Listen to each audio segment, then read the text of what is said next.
নাকি কিনলে। ঠিক আছে, চলে যাচ্ছি শ্রীমঙ্গলে। তো আমরা অবশেষে চলে আসলাম চায়ের রাজ্য, যেটা মাশাআল্লাহ সুবহানাল্লাহ। আমাদের টিম মেম্বার প্লাস আমাদের গাড়িটা মাঝপথে নষ্ট হয়ে গেছিল হবিগঞ্জ জেলার মাধবপুর উপজেলায়। খেজুরের রস,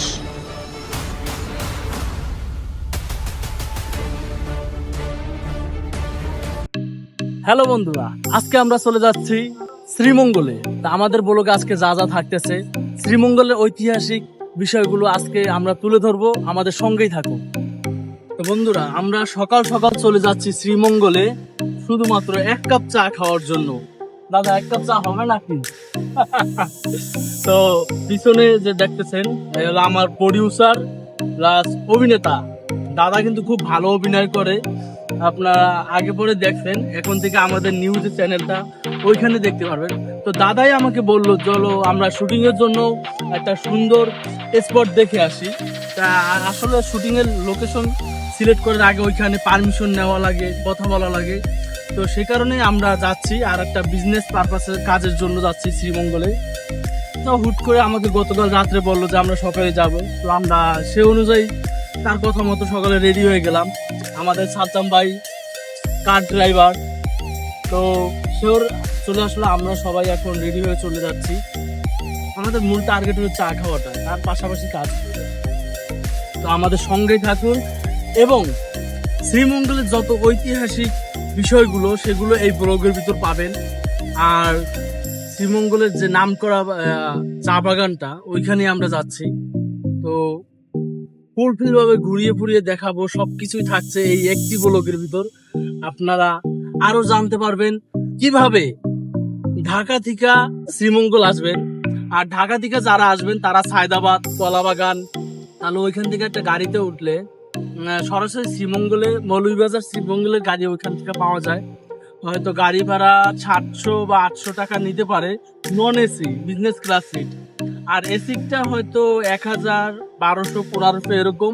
মানে ভিআইপি গাড়ি আছে না, এগুলো মানে বিশেষ মানে সবকিছুর উপর ডিপেন্ড করে, বুঝছেন আপনি কেমন গাড়িতে যেতে যাচ্ছেন।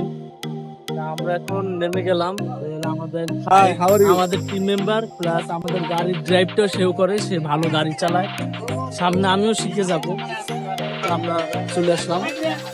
আমরা এরকম একটা মোটামুটি একটা রাস্তার পাশে আর কি। এখন তো ভালো হোটেলে যাওয়া সম্ভব না, তাই কিন্তু এটার ভিতরে খুব সুস্বাদু, মানে এই হোটেলটার অনেক নাম দাম আছে।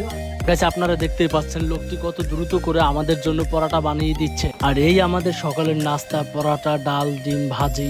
আর হ্যাঁ, আর একটা কথা, এটা রাস্তার পাশের একটা হোটেল হলো, এটার খাবারটা কিন্তু আসলেই দারুণ ছিল। আর এই দোকানটি ডাল পরোটার জন্য এমনিতেই অনেক ভাইরাল। তো গাইস, আমাদের দেখতে দেখতে খাওয়াটা শেষ হয়ে গেল। এখন আমরা আবার রওনা দিলাম। ঠিক আছে, তাহলে আমরা ব্রাহ্মণবাড়িয়ার পর হবিগঞ্জ হয়ে মৌলভীবাজারের উপজেলা শ্রীমঙ্গল সেখানে যাচ্ছি। আর সামনে সুন্দর একটা ব্রিজ আছে, আপনাদের সেটাও দেখাবো। তো গাইস, এই সেই ব্রিজ, এটা হলো ব্রাহ্মণবাড়িয়ার একটি ভাইরাল ব্রিজ। দুই পাশে হাওর, ব্রিজটা দেখতে খুবই নান্দনিক এবং সৌন্দর্যে ঘেরা। গাইস, বলতে বলতে আমরা চলে আসলাম মাধবপুর, হবিগঞ্জ জেলার মাধবপুর উপজেলায়। তো আমাদের গাড়ির তেল শেষ হয়ে গেছে, আমাদের গাড়িটা মাঝপথে নষ্ট হয়ে গেছিল, প্রায় 1 ঘন্টার মতো সময় লাগলো। খারাইলো, এখন আলহামদুলিল্লাহ গাড়িটা ঠিক হয়েছে। স্বাগতম বাংলাদেশের চায়ের রাজধানী শ্রীমঙ্গলে। তো বন্ধুরা, আজকে আমাদের এই যাত্রায় আমরা ঘুরে দেখব সবুজে ঘেরা চা বাগান, শান্তি পরিবেশ আর দৃষ্টিনন্দন হাইওয়ে, যেখানে প্রতিটি মুহূর্ত যেন ক্যামেরা বন্দি করার মতো সৌন্দর্য। চারিদিকে যত দূর চোখ যায় শুধু সবুজে ঘেরা বিস্তারিত সারি সারি চা গাছ, শীতল বাতাস আর পাখির ডাক, সব মিলিয়ে এক অন্যরকম প্রশান্তির অনুভূতি। আর গাইস, শ্রীমঙ্গল যে শুধু চায়ের জন্য বিখ্যাত ব্যাপারটা এমন নয়। প্রকৃতির সৌন্দর্য আর শান্ত পরিবেশে প্রতি বছর আমার মতো হাজারো ভ্রমণ পিপাসুকে এখানে আকর্ষণ করে। আর হ্যাঁ, আপনি যদি শহরে যানজট কোলাহল থেকে বেরিয়ে এসে প্রকৃতির মাঝে হারিয়ে যেতে চান, তাহলে শ্রীমঙ্গল হতে পারে আপনার পরবর্তী ভ্রমণের সেরা গন্তব্য। তো গাইস, আমরা শ্রীমঙ্গলে ঢুকে পড়েছি অলরেডি। তাই এখন একটু টাইম 2 মিনিট রেস্টের জন্য আমরা নামলাম। তো হঠাৎ একটা চোখে আমার জিনিস পড়লো, সেটা হলো এই বাগানের ভিতরে।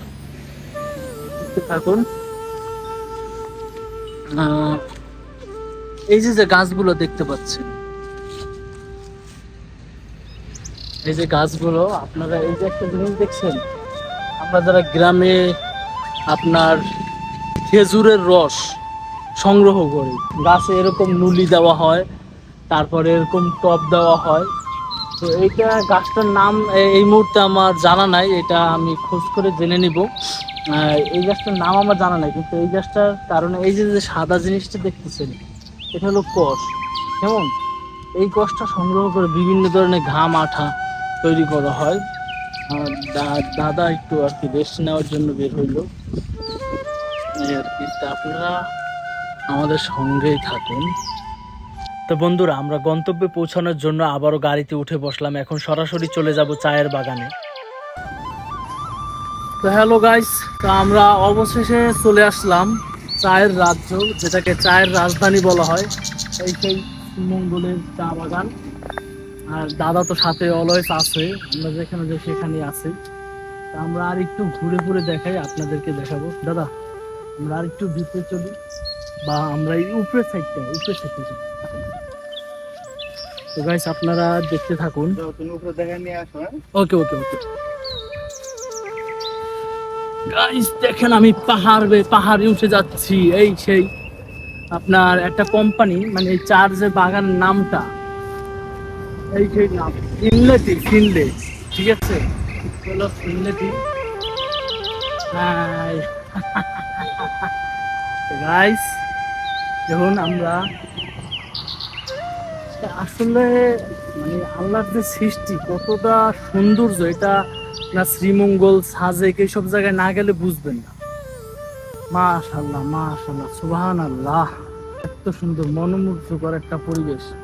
আসলে ফোনে আমরা এতদিন যা দেখছি তার থেকেও 100 গুণ সুন্দর, একদম মন জুড়ে যাওয়ার মতো।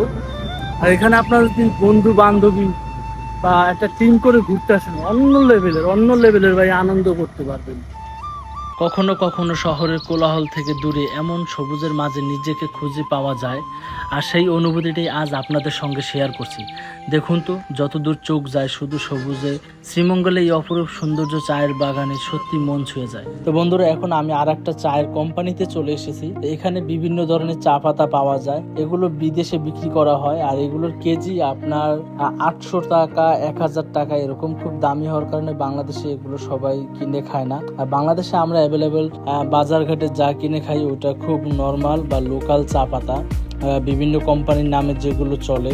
আর এগুলো হলো অনেক এগ্রেড সম্পূর্ণ, অনেক ভালো মানের চা পাতা। আর কোটার ভিতর যে 3 রকমের ফুল দেখতেছেন, এটা এক একটা আলাদা আলাদা ফ্লেভার। ভাই এখন যে চা পাতাটা দেখাচ্ছে ওটা হলো গিয়া গ্রিন টি। আপনারা গ্রিন টি হিসেবে যেটা চেনেন সেটা হলো ওই গ্রিন টিটা।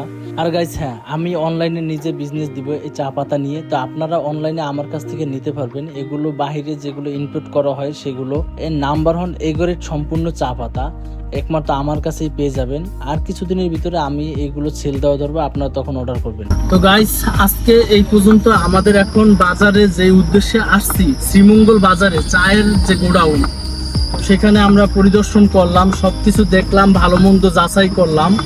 তো চা বাগান ঘোরাঘুরি শেষে চা পাতা নিয়ে বিজনেস করার জন্য কথাবার্তা শেষ করে এখন বাড়ির উদ্দেশ্যে রওনা দিলাম। তো বন্ধুরা, আজকের মতো এখানেই শেষ করছি শ্রীমঙ্গলের এই অসাধারণ চা বাগানের ভ্রমণ। সবুজে এই শান্ত সৌন্দর্য, নির্মল বাতাস আর প্রকৃতির নীরবতা সবকিছু মনে থাকবে অনেক দিন। আশা করছি এই ছোট্ট ভ্রমণের প্রতিটি মুহূর্ত আপনাদেরও ভালো লেগেছে।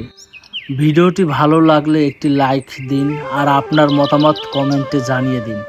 আর এমন আরও ভিডিও পেতে আমাদের চ্যানেলটি সাবস্ক্রাইব করে আমাদের পাশে থাকুন। দেখা হবে খুব শীঘ্রই নতুন কোনো জায়গায়, নতুন কোনো গন্তব্যে। আল্লাহ হাফিজ, ভালো থাকবেন।